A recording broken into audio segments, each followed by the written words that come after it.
The tunnel tasted of damp earth and the steady rhythm of two hearts keeping time. Adam el-Marrakeshi had learned patience the hard way, in cement corridors under fluorescent lights that never quite warmed the skin. He and Hamid the electrician carved their promise out of the prison's old drainage culvert with spoons and a stolen razor. Each scrape was a small mutiny. When thunder came, the world outside turned into a soundtrack for escape. They crawled into a dawn that smelled of mud and newly freed air, and for a breath, Adam felt the impossible. Liberty, freedom, he discovered, demanded choices. 2 days later, in a drab Tangier flat, with blinds drawn and a battered laptop throwing maps across the table, Karim the hacker sketched a line through a system the way a thief studies a lock. Maghreb International Bank had both the money and the ledger that named the architects of small violences. Contracts, kickbacks, deals that had turned neighborhoods into commodities. The ledger was not merely cash, it was evidence, a balance sheet of harm. Karim found a 2-minute window in the surveillance loop. Adam would be a man in uniform, an armored transport worker who belonged to his role. He walked in as if he were nothing extraordinary. Gloves, the right gait, a forged badge that blinked green because a wiry man 2 blocks away made it blink green. The bank's marbles smelled like confidence. People moved on schedules they believed in. And then Yasin appeared. Yasin had been a friend once. The kind of friend who knew which streets Adam took, who could name the rhythm of his life. Time had remade him into head of security, a man who moved through corridors with the kind of authority that erased favors. Their eyes met and the air between them stopped being just oxygen. It became memory. "I knew you'd come back," Yasin said, and it was a sentence that closed a wound. Signals misaligned. A redundancy arced awake a second too soon. Alarms screamed like torn throats. Bullets found space in the air. One sang past Adam's shoulder and heat folded into him. He clutched the bag. Not only banknotes, but paper, names, dates, photocopies of agreements that braided public money to private hands. He ran as glass shattered like the brittle promises of safety. Karim created noise in the wires and then a diversion at the back of the building, a carefully timed chaos, and they fled toward the harbor with the salt wind punching their faces. On a small fishing boat, they became ghosts at sea. In Algeciras, the horizon looked the same as everywhere, a place separating a past and a future. Spain offered anonymity in its own kind of exile. Karim melted into low-pay work in the feverish safety of false papers. Adam kept the ledger under his pillow like contraband scripture. Salma, a fixer with a face that read other people's bargains, found them before they found solid ground.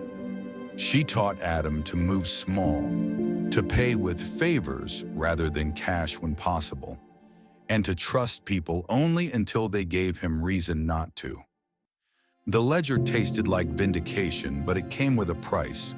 They published fragments anonymously, leaked items to small watchdog sites, fed a journalist in Madrid named Anna with careful morsels that Karim had verified, transaction numbers, shell company names, contracts signed by men who slept with expensive watches and clean consciences. The paper trail pulled at the underpinnings of comfort. Protests flickered to life in Casablanca. A junior official resigned. Banks issued bland denials, but for every name that fell, another hand reached for the ledger with violence. Hamid's letters stopped coming. Karim began dreaming in code and waking with the jitter of someone who expected an ambush at every turn. The world narrowed into lists. Safe houses, cooks who could be trusted, routes that led nowhere. Small mistakes multiplied like loose thread.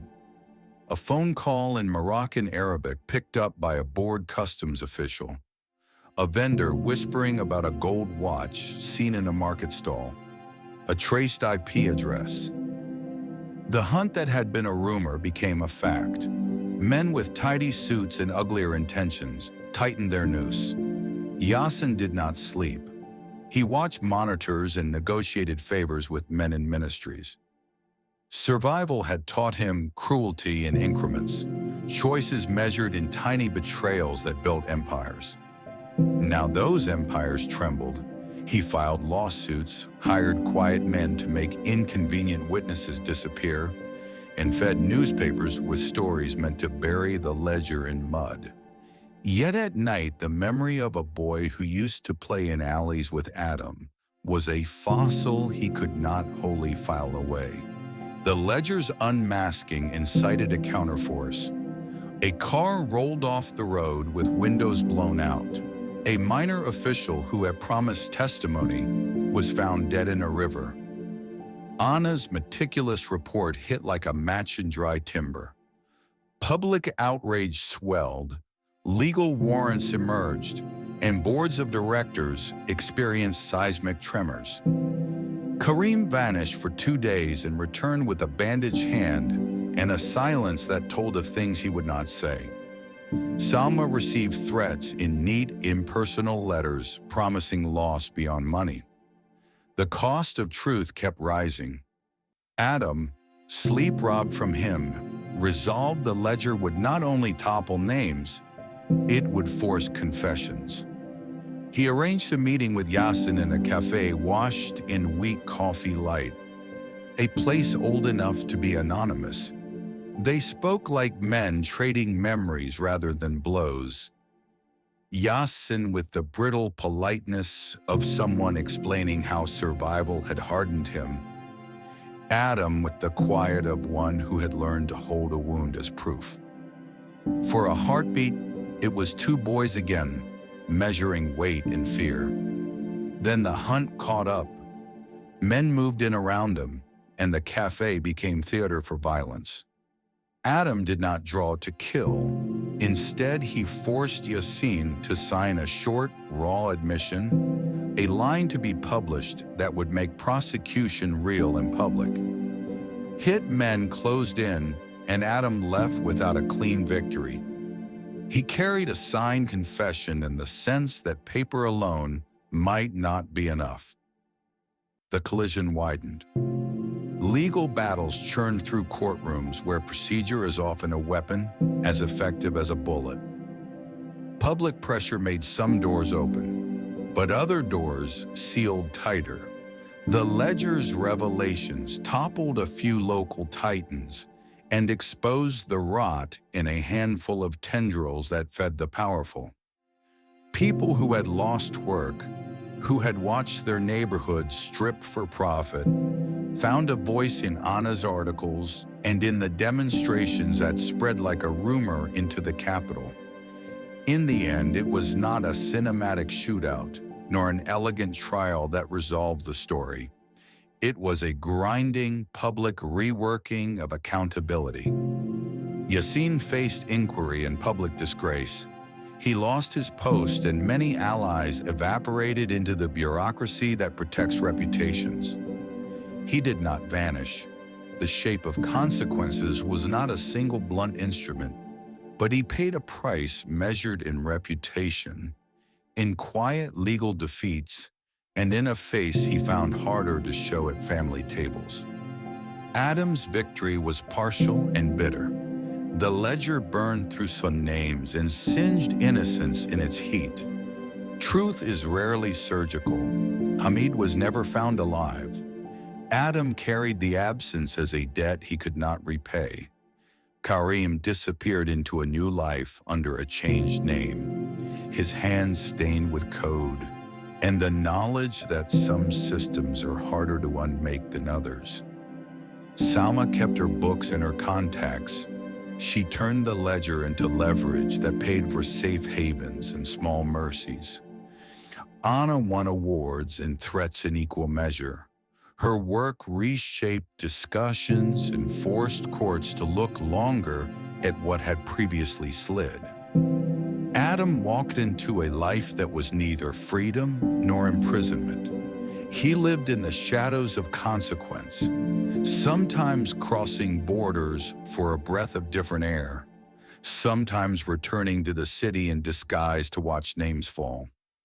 He had wanted to fix accounts. He ended up learning that justice is a series of small, messy reconciliations. Some people found restitution, others only a headline.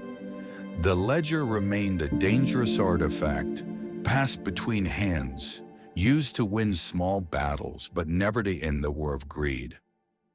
On a rainy night some years later, Adam stood on a rooftop and looked over a city that had been altered, not wholly redeemed, not wholly ruined. He drew the watch from his pocket and thought of Yasin and of Hamid and of the many tiny choices that had built the lives they had. He wanted peace, and he knew peace had a cost he could not name. He slipped the ledger into an old locker beneath a loose floorboard where no one would think to search, and walked away down wet steps into an ordinary night. People would still make choices that built fortunes and left others with debts.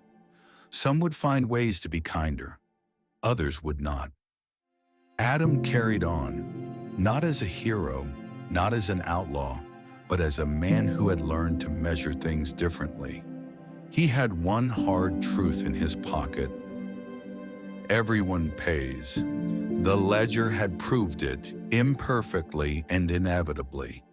And in its imperfect light, the world seemed only a little cleaner than before.